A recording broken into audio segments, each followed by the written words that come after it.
السلام علیکم پیارے دوستو، بسم اللہ الرحمن الرحیم۔ سچے اور دلچسپ واقعات سننے کے لیے ہمارے چینل کو سبسکرائب کریں۔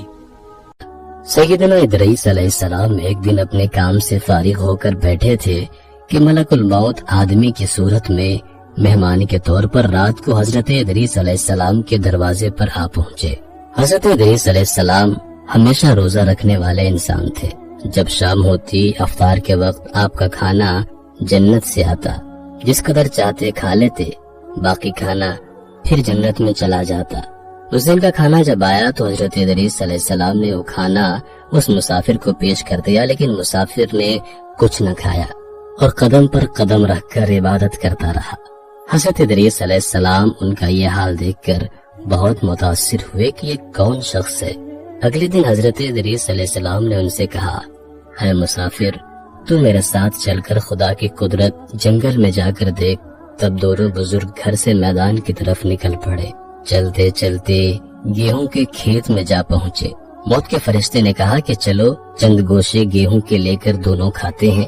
حضرت ادریس علیہ السلام نے فرمایا، عجیب بات ہے، رات کو تو نے حلال کھانا نہ کھایا، اب حرام کھانا چاہتا ہے۔ یہ وہاں سے دونوں بزرگ دوسرے باغ میں پہنچے اور وہاں بھی انگور کو دیکھ کر حضرت اسرائیل علیہ السلام نے کھانے کا ارادہ فرمایا۔ حضرت ادریس علیہ السلام نے فرمایا کہ غیر کی ملکیت میں تصرف حرام ہے۔ پھر جاتے جاتے ایک بکری دیکھ کر حضرت اسرائیل علیہ السلام نے کھانے کا ارادہ کیا۔ حضرت ادریس علیہ السلام نے کہا کہ بیگانے کی بکری کو ذبح کر کے کھانا منع ہے۔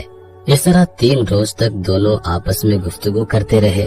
جب حضرت ادریس علیہ السلام کو لگا کہ یہ شخص انسان نہیں معلوم ہوتا، یہ کون شخص ہے، اور فرمایا کہ خدا کے واسطے ظاہر تو کر کہ تو کون ہے۔ مسافر نے کہا کہ میں اسرائیل علیہ السلام ہوں۔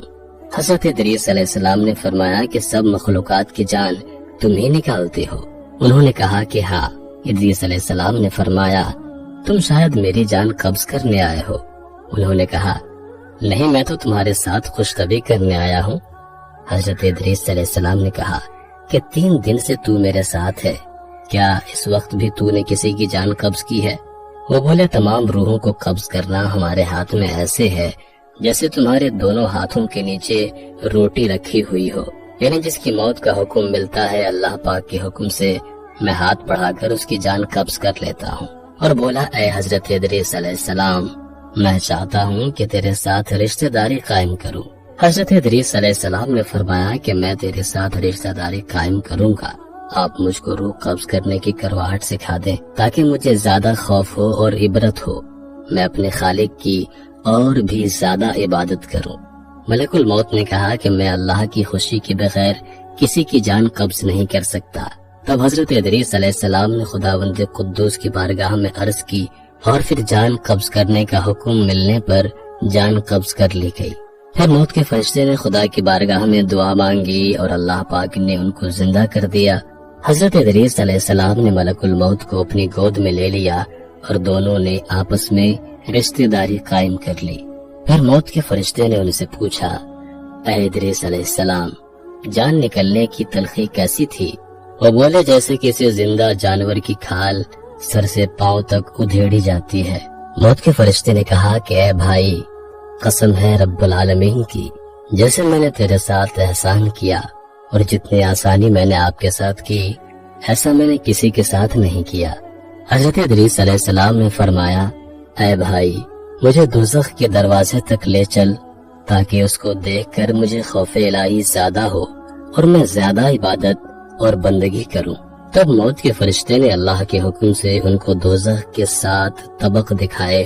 پھر حضرت ادریس علیہ السلام بولے، اے بھائی، مجھے جنت دیکھنے کی آرزو ہے، دیکھ کر خوشی حاصل کروں اور عبادت زیادہ سے زیادہ کروں۔ موت کے فرشتے حضرت اسرائیل علیہ السلام ان کو جنت کے دروازے پر لے گئے۔ پھر انہوں نے جنت کے مناظر اپنی آنکھوں سے دیکھے۔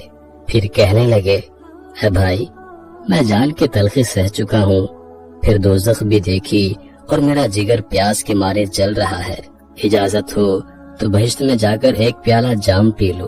تب انہوں نے کہا، ہاں، اگر تم واپس آنے کا وعدہ کرو۔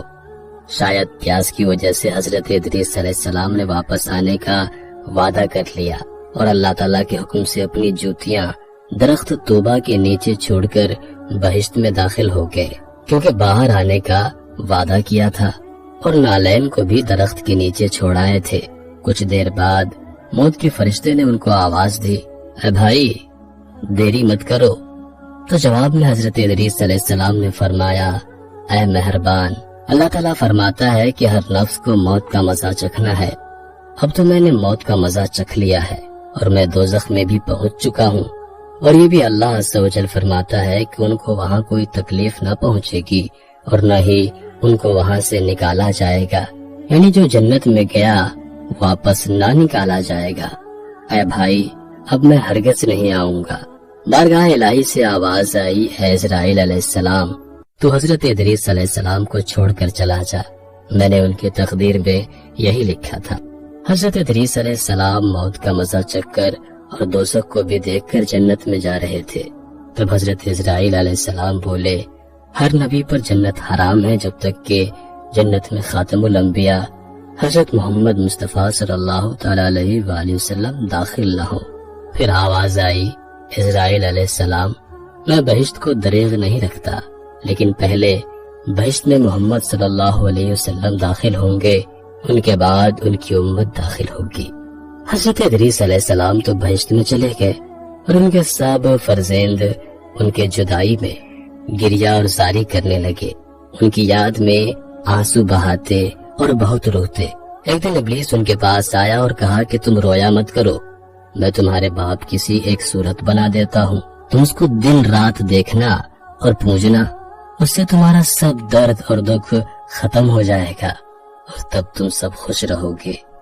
اب ابلیس لعین نے ایک ایسی صورت بنائی کہ حضرت ادریس علیہ السلام کی شکل اور اس مورتی میں کوئی فرق نہ تھا، اور وہ لوگ اس صورت کو پوجا کرتے تھے، یہاں تک کہ دھیرے دھیرے بت پوجنے کا رواج پوری دنیا میں پھیل گیا۔ پورب سے لے کر پچھم تک یہ رواج جاری رہا۔ کوئی آدمی اللہ تبارک و تعالیٰ کو نہ جانتا، نہ کسی کے پاس علم تھا اور نہ ہی اچھا عمل۔ بعد میں خدا تعالیٰ نے حضرت نوح علیہ السلام کو ان پر پیغمبر بنا کر بھیجا تاکہ ان کو ہدایت کی راہ بتائے۔ اللہ پاک ہم سب کو نیک عمل کرنے کی توفیق عطا فرمائے۔ دوستو اگر واقعہ پسند آیا ہو تو اس ویڈیو کو لائک کریں، کمنٹ کریں اور شیئر کریں، اور اسی طرح کے سچے اور دلچسپ واقعات سننے کے لیے ہمارے چینل کو سبسکرائب کریں۔ السلام علیکم ورحمۃ اللہ وبرکاتہ۔